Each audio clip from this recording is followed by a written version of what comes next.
We were just walking along, doing the trolleys, and I saw this amazing creature. So here it is. We can link it just up. We're ready. Found it, Toads! I found it! There we go. Can you see that yellow thing? Yeah. That, may not believe it, but that's a starfish. 5. Okay, so you might not be that impressed, but this is our kids' first find. They were beside themselves with excitement. I cannot wait to see their faces when they spot their first dolphin or whale. Can you zoom in? Can you zoom in on it? Mummy can do that one afterwards. Yeah, Mummy can. There you go. Darcy's room. If you want to come in, you have to be 9 or under. Whoops. In your room. It's okay. This is my teddy hammock. There, And then the middle one needs to go on the corner. up there. Here. Not like that. Okay, you throw and I'll pop the screws in. Out your way, Tanya. Out your way, Tanya. Right, what we're going to do is drill a little hole there, straight into that wall. Okay? That'll do, pull it back. Eric's makes more sense. This is the only one that actually works as part of the room. Tilly's works a little bit, but Darcy's is a really good room. Darcy's is the room. Yay! Darcy's room has turned into a place where Teddy Teddy's land. lives. None of the teddies, basically. Way. It's beautiful. So there's my big bear. There's my fish. So I am doing the second part of my medical course this week. Hugh had this idea and he said, why don't you message Hamble School of Yachting to see if they would have a berth that we could use while I'm doing my course. And so I did, and they said yes. They said that we can have a berth from tomorrow night, which is Tuesday, until Friday at 11 a.m. Hugh, tell them about the reality and all the jobs that we've got to actually get done before we can do this. It's not that bad. Just put everything away. We've got to put everything away. Yeah, I want the bow thruster to work this time. That'd be nice. I need to put the bolts back in the piano, I need screws back in the sofa, I need to put a strap around the washing machine. Apart from that, my end I'm fairly happy. I could put the netting up because I bought the netting for the kids, but it's not essential. They can stay in the cockpit the whole way. It's 6 miles around downriver. All we're going to do is just motor downriver. So it's cool. just a bit like, it's an upgrade of what we used to do in the barge, and we do it with the kids all the time, so I'm not worried about it in that sense. We'll try and time our arrival with slack water to make things easy going in, but there's a bit of wind tomorrow, so we'll think about that. We're on the Hammerhead, so. First 5-minute job's been done this morning. Took a good hour or so. Mainly just looking for tools, because I don't know where anything is, and I have to sort of pick up children to actually get underneath them to get my tools, and then trip over some children and answer some questions for some children, and then do other things. It's alright. It's all part of it, right? Anyway, 5-minute job achieved. Washing machine is strapped in. Kicking myself a little bit, because I realised last night that I moved all the old 12-volt batteries last week out the way because we wanted the space for storage, and we're going to keep one of the 3 or maybe 2, and they're going to go in a much more useful place down in the engine room. But of course, even though we're on a 24-volt lithium-ion system, we still need one of those 12-volt batteries to start the engine and make it. Ben's got it all worked out. He knew what I was supposed to do. Anyway, for living on, it didn't matter that I moved those batteries. For starting the engine, it did matter. So I've now got to faff around if we do want to try and get over to Hamble today. I've cleared all the space out, and I've traced all the wiring that I took apart for the batteries, and I'm hopefully just going to have to just connect those back to one of the batteries. I don't know, basically I'm waiting for Ben to phone me back just to check. That's all I need to do, because that's what I did for the genset. Just connected up straight to a battery and just had the power to start it up. To crankety crank. Anyway, wait for him, but hopefully that's a very simple fix, so we'll have the battery on. And in the meantime, Kelly's doing a big tidy up with the girls. Eric's still doing some learning, which is great. And I am putting some catches on the kitchen. You may remember we went back to IKEA and changed all the face units because I couldn't see how to get some marine catches on them, but here we go. Got some little catches now on that one. And it looks a bit odd, I've gone high and low. The reason being is I wanted it to sort of really hold if the boat's rocking and rolling, and we've got heavy things in the covers, I don't want anything swinging out, so I'm going to do the same now on these 2 drawers. It's going to be one each side, and the same on that one. So it sort of holds in two places, and yeah, eventually all over the place.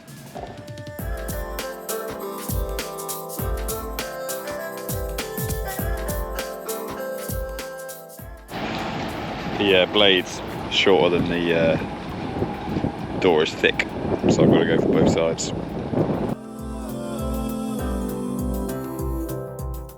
Snapped off in here. This is a really cheap thing, and I shouldn't have bought a cheap thing. I should have bought a better thing.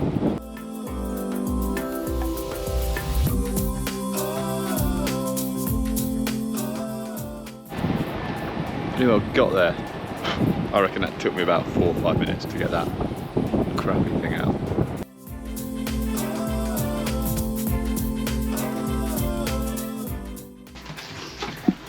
Bit of glue just to seal up the holes. Don't want any MDF expanding on us when we get some wet fingers holding these catches. So one of the cupboard doors is fixed and working. In fact, 2 of them. You gonna shut them on, Darcy? Okay. Okay. That's it. And you do the same on this one. So you push the buttons in.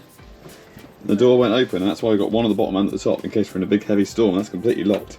We undo the clicks. You unpush that. You push the top one. That's it. Let go now. Use that like a handle. Pull it open. There you go. All our storage. All our storage. What's that you're saying? So at low water, there's still 2 meters of water above chart datum. Is that? Yeah. So it's. So it's still got even though this is like 2, so we're still going to get 4 meters of water. So we're going to be absolutely fine. So we're on Hammerhead Pontoon in the Hamble Mercury Marina. Mum, could I have one? The girls have discovered that my snacks.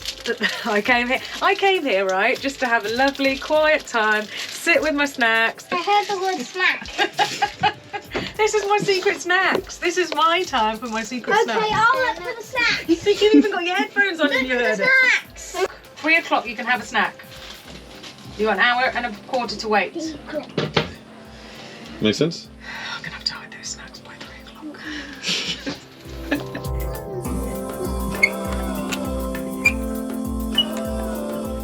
Meantime, I've chatted to Ben. I know what I need to do. I'm going to reconnect the battery to the engine.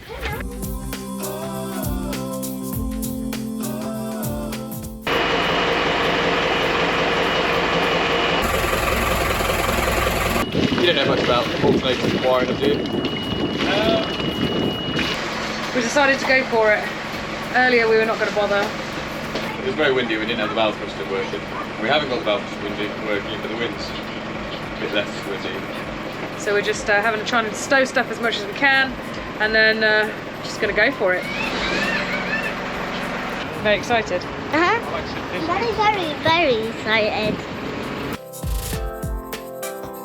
It's not going any further. Let's go.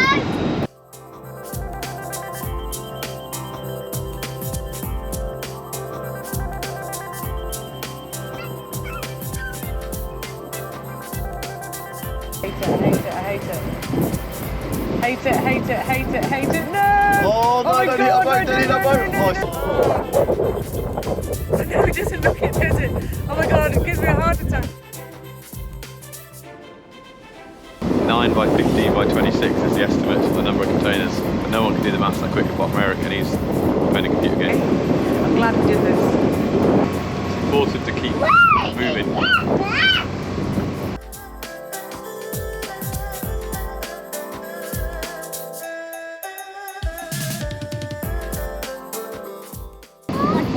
Point, then you say the dot, point. And then you say the right.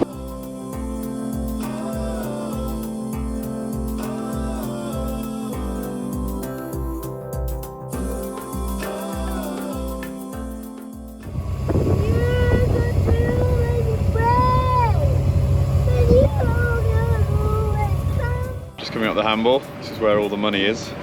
There's a lot of money in the Solent, but this is a particularly money hotspot. Anyway, coming to Mercury Marine. There's our little monkey. You're having a nice time, aren't you? You're a little bit overtired, a little bit very excited, aren't you? We are just going to park the boat. We just at the marina. going to be new neighbours next to us. Sun's about to set, but I think we'll get in with a bit of light, but I'll stick the spread of lights on.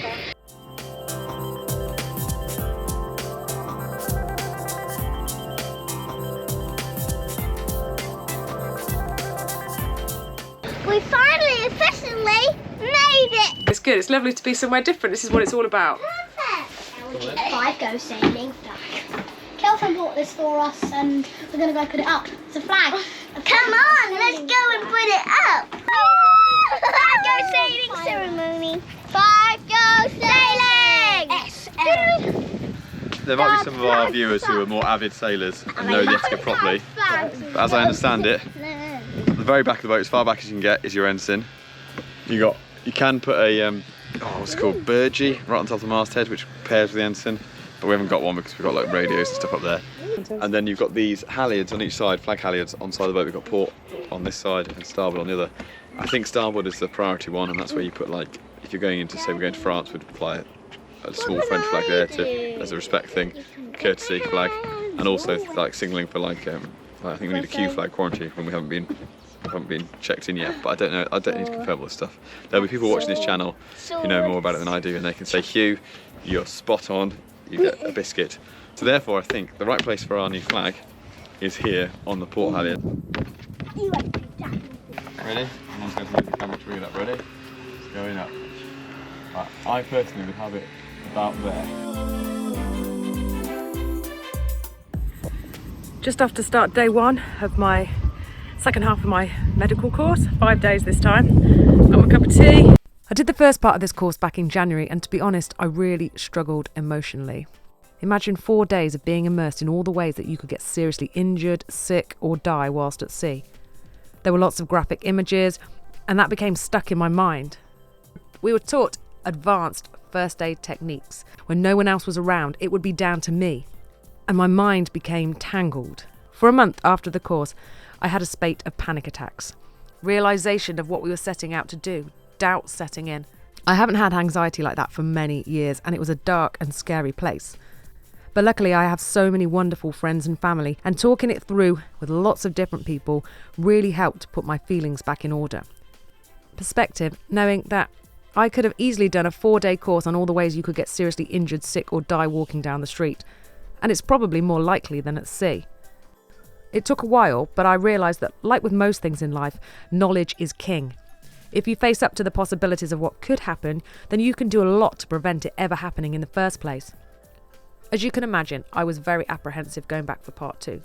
But this was different. This was 5 days of medical care. How to make someone who is sick or injured comfortable. How to carry out a suitable treatment plan. You're not a doctor, I hear you cry. How can you decide the best course of treatment for a sick or injured person? This is where it becomes very interesting. If you have a medical emergency at sea, you can call the Coast Guard on the radio and you'll be put through to a telemed doctor. The telemed doctor will ask you questions and you will be the eyes and the ears, giving them a detailed account of the patient's condition, their pulse, blood pressure. You'll have all the relevant information and history.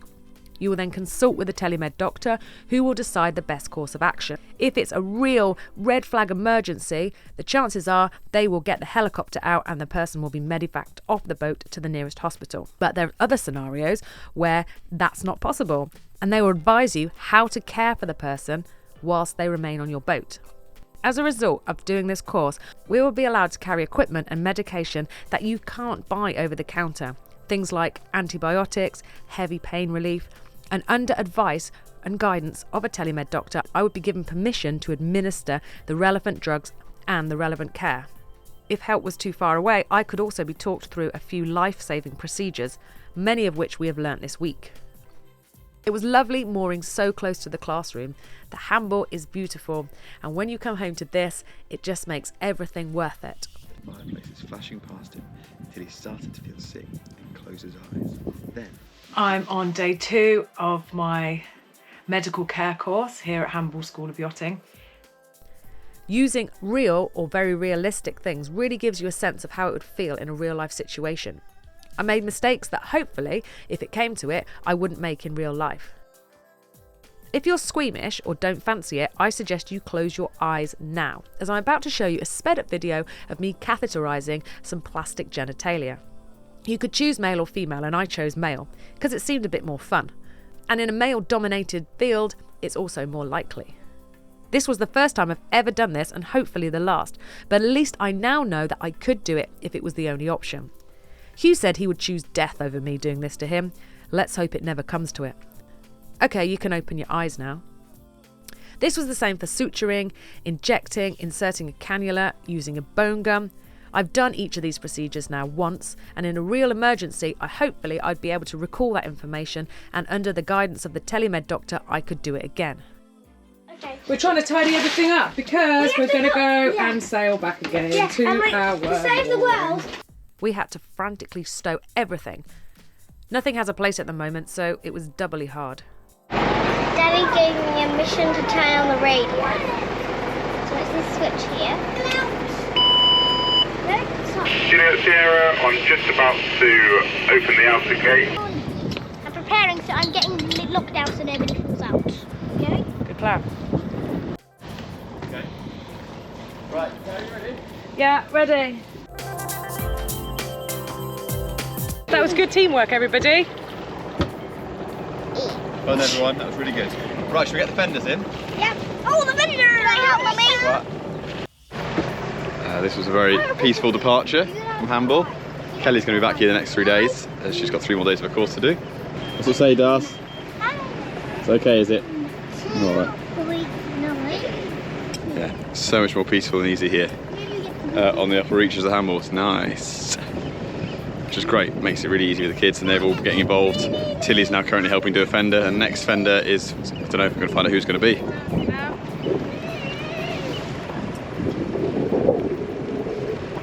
So the kids are all chomping at the bit to help. I don't know how long this enthusiasm will last, but right now they're all lining up to be the one to come and help take fenders off the rail and put them tied away, stowed away on the bow for us.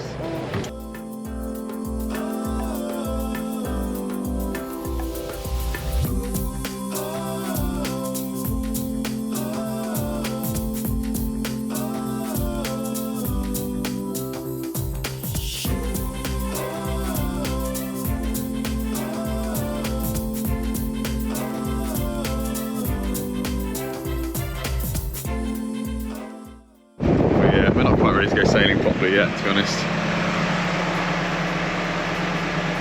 It's not awful, Kel. We are sailing. We are sailing. The piano's not falling over, so that's the main thing.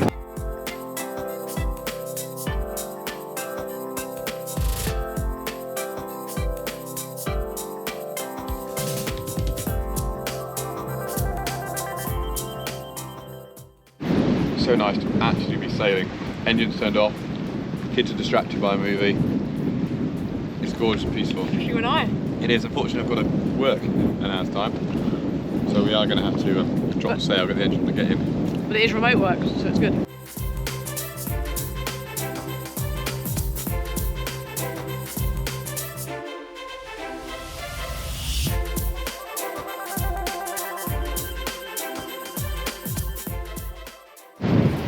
We're having a bit of a scare at the minute. We were just tonking along doing about 6 knots in the channel, on the edge of the channel. Let's do it again.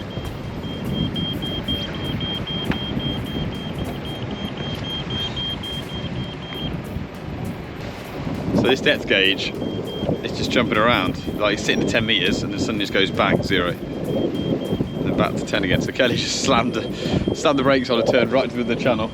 I know, fine, but it's not. There's clearly that's not that depth of water, Kel. Like this bit, we're in the shipping channel in Southampton. We saw a massive container ship come exactly where we are now, night before last. I mean, they were literally where we are now, the container ship. Like, there's a huge look. That big container ship's been where we are. Doing it again. We've got something going on with our. It's like I'm right side of the buoy. There you go. Right side.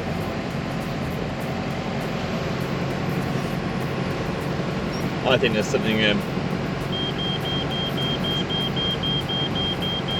There's something on there.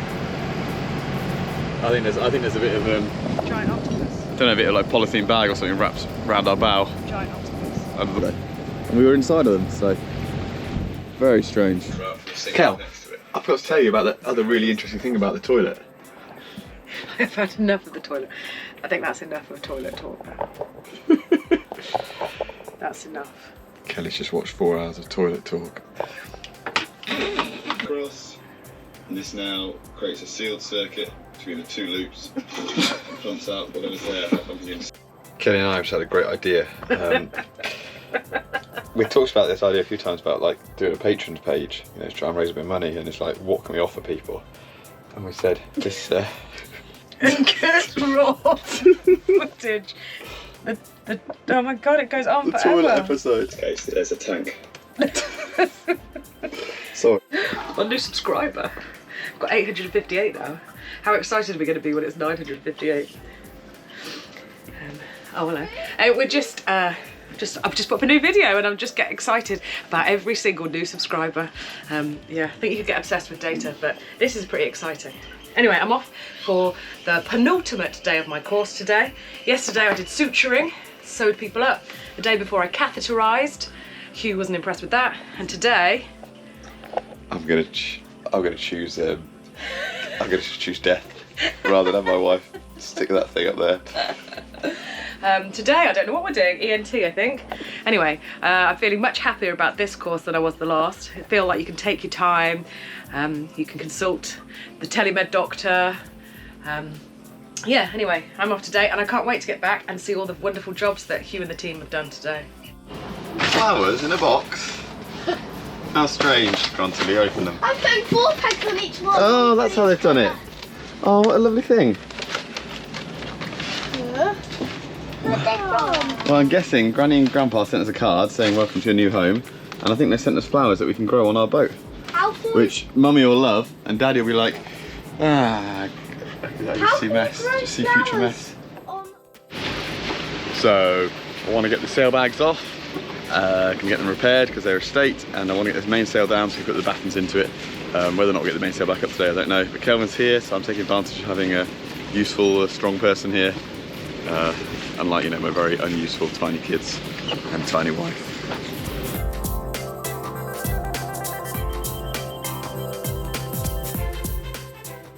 The sail's down and Kelvin's shirt's off.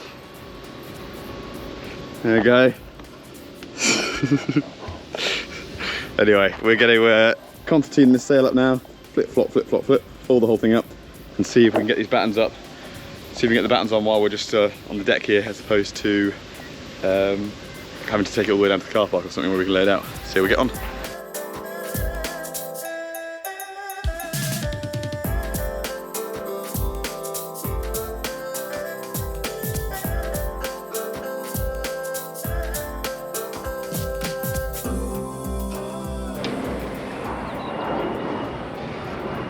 So Kelvin and I have got all the battens back in the mainsail. That was far, far easier than it ever was when it was up on the mast. Me and Kelly were trying to do it, especially as we were on the hard dead, and I was panicking about the boat getting blown over.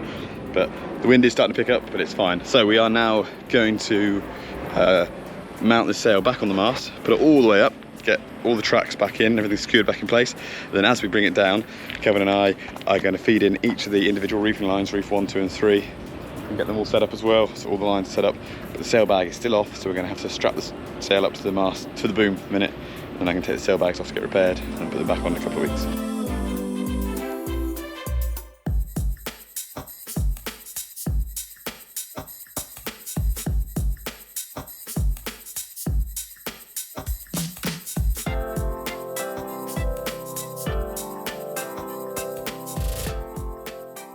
Put it through that hole.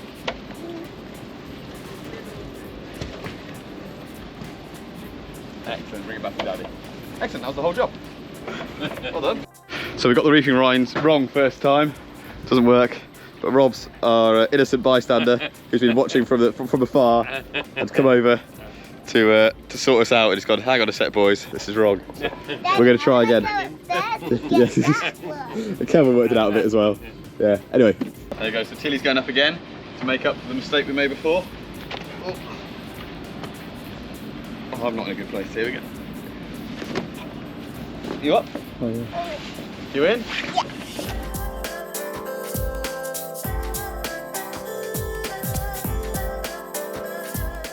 Yeah. Watch yourself. Cool, it's on now properly. And it looks much more like it should look. Like, you know, it just looks right. I've never really studied before quite how this works, but now it's on the correct way. I'm looking at it and going, yep, oh yeah, I've seen it 1,000 times and that's how it normally looks. So I'm going to leave Kelvin having a little play with that. He's just tidying up. We've got it all down. The covers off, so I can take those over to get those repaired by a sewing person. And I'm taking the kids out on the dinghy because it's high water, it's really beautiful weather, and they've said they can do some practice sailing.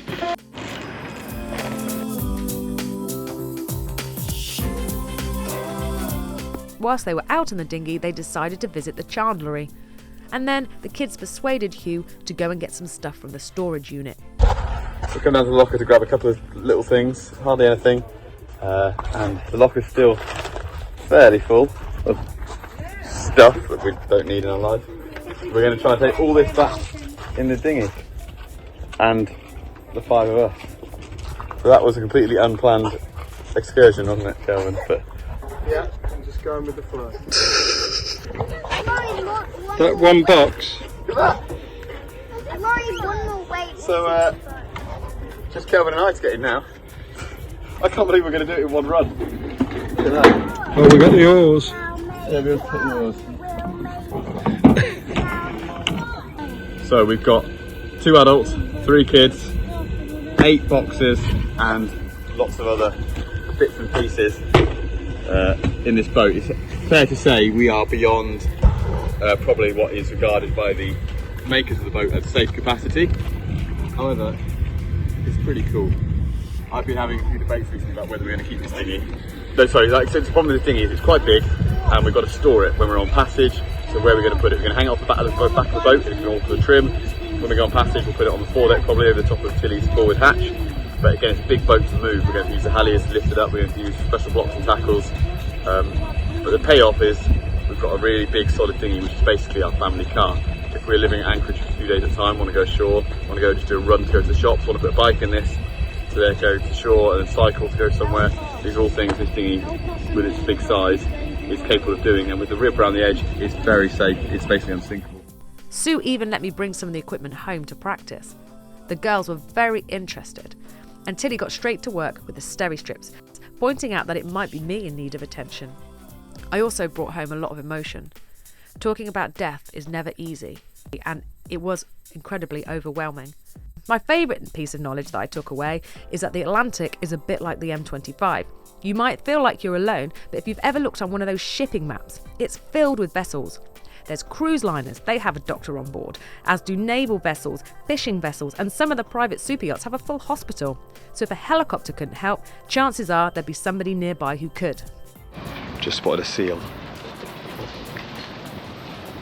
We ended the week as we started it, enjoying the local wildlife, this time a seal. Oh, it's only going to get better from here.